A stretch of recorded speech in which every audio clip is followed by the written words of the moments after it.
Biratangaje cyane kuba wabona umuntu udafite byibura akadomo na kamwe gasa umukara cyangwa se ibi dukunze kwita abana, dusanga ku bice bitandukanye by'imibiri nko mu mugongo, ku kuboko, ku zuru, mu gahanga, ku kirenge cyangwa se ahandi hantu ku mibiri y'abantu batandukanye.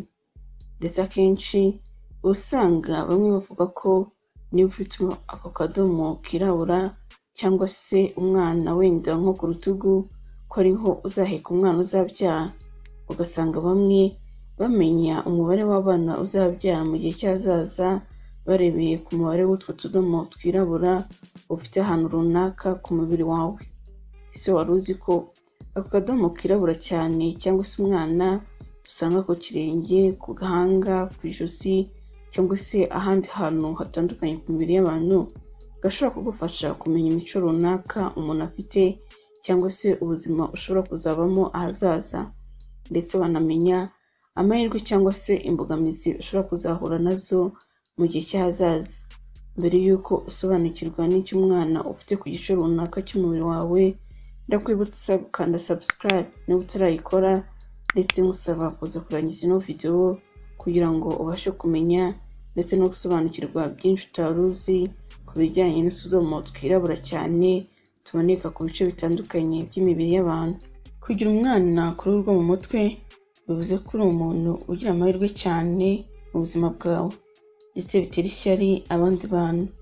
Kugira umwana mu rwasaya bivuze ko uri umuntu uzakunda kubona amahirwe yo gukora ingendo zitandukanye, haba ku mpamvu z'akazi cyangwa se mu buryo bwo kwishimisha. Iyo ufite umwana mu gahanga mu ruhande rw'iburyo bisobanuye ko uri umuntu uhirwa na buri kimwe cyose ukoze, naho mu ruhande rw'ibumoso bisobanuye ko ibyo wifuza byose atari kubigeraho cyangwa se atari kuhirwa na buri kimwe cyose ukoze. Mu by'ukuri hari byinshi ukora ushyizemo imbaraga ariko ntibikunde, ariko nanone hari ibyo ukora ushyizemo imbaraga ukabona umusaruro wifuza. Kugira umwana hagati y'ibitsike byo bisobanuye kuri umuntu uzahirwa cyane n'urugo rwawe. Mu by'ukuri bifitemo ubuhanga bwo kumenya kwita ku bo mwashakanye. Ikindi kandi uri umuntu uzi kuganiriza abantu cyane. Muri make uri umuntu uzi gusabana. Kugira umwana ku itama uretse kuba ari ikimenyetso cy'ubwiza, bisobanuye ko uri umuntu ukunze kuvugisha ukuri kandi udakunda kwiyoberanya. Uri umuntu ukorana morali buri kimwe cyose ukoze, uri umuntu ukunda kwiga cyane, uri umuntu ukunda gukora siporo yo kwirukanka, ndetse uri umuntu ukunda abantu udashingiye ku butunzi runaka bafite. Kubyiyongera mu kugira umwana ku itama iyo ari mu ruhande rw'iburyo bisobanuye ko uri umuntu wita ku bantu ndetse unaha agaciro umuryango wawe. Noneho mu ruhande rw'ibumoso bivuze ko uri umuntu udakunda kuvuga ibikurimo cyangwa se uri umuntu ucecetse, ndetse ko uri umuntu ukunda kwiyubaha cyane ndetse witwara nk'aho uri umuntu uzi ibintu byose. Kugira umwana ku munwa uretse kuba ari ikimenyetso cy'ubwiza, nanone bivuze ko uri umuntu wifuza kuzagera ku bintu byinshi bitandukanye mu buzima bwawe. Uri umuntu ukunda amafaranga cyane kurusha ibindi bintu. Mu nshuti zawe niwe ukunda kuvuga cyane kurusha abandi, ibyo bigatuma mu kigare cyawe cyangwa se mu nshuti zawe ari wowe ugaragara kubarusha. Kugira umwana ku kananwa bivuze ko uri umuntu wita ku bantu, uri umuntu ukunda abantu, uri umuntu wakira impinduka iyo ari yo yose mu gihe gito cyane. Uri umuntu ukora ibyo wiyemeje gukora n'iyo byaba birimo birakugora cyane. Uri umuntu ukora icyo ashaka gukora ndetse biragoye cyane kukubwira ati ho yagenze gutya nibyo byiza ngo ubyemere mu gihe wumva atari ko wabigenza. Kugira umwana ku ijosi bisobanura ko abantu benshi bagukundira uko umeze. Ikindi kandi uri umuntu ukunze kugira umujinya cyane. Kugira umwana mu gatuza bivuze ko uri umuntu uharanira gutsinda cyane, ndetse ko uzagira abana uzishimira cyane. Umugore ufite umwana ku rutugu bivuze ko mu buzima bwe azagira inshingano zikomeye cyane azitaho, naho ku mugabo bivuze ko ari umuntu uzwi n'abantu benshi. Kugira umwana mu mugongo bivuze ko uri umuntu ukunze kugira amahirwe make mu buzima bwawe bwa buri munsi.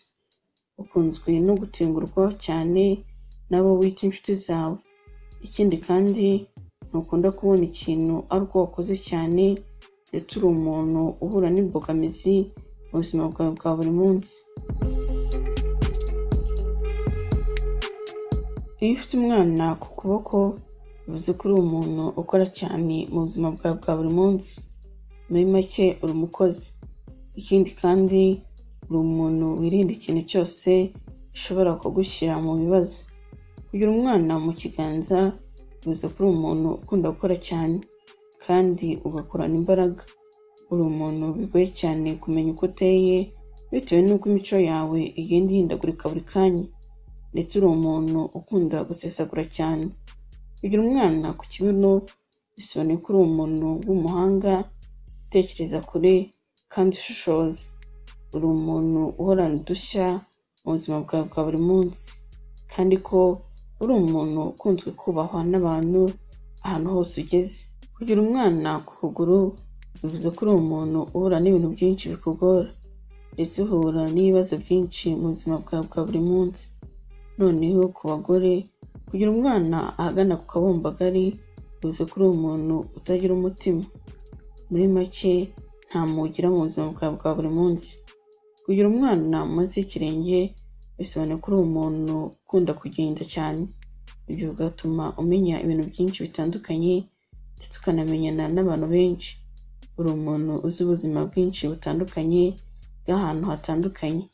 Ibyo bigatuma uzi kubana neza n'abantu batandukanye. Uri umuntu ukundwa ahantu hose uri, yaba mu kazi ukora cyangwa se ku ishuri n'ubu uri umunyeshuri. Uri umuntu abantu benshi biyumvamo ndetse bakunda kugisha inama cyane. Ndagushimiye cyane aho warebye ino video, nkwibutsa gukanda subscribe, like ndetse na share. Ikindi kandi nakuzuyaza mu gihe wumva hari ikibazo wifuza kubaza, ndetse mwanaduha ibitekerezo byanyu mubyandika muri comments.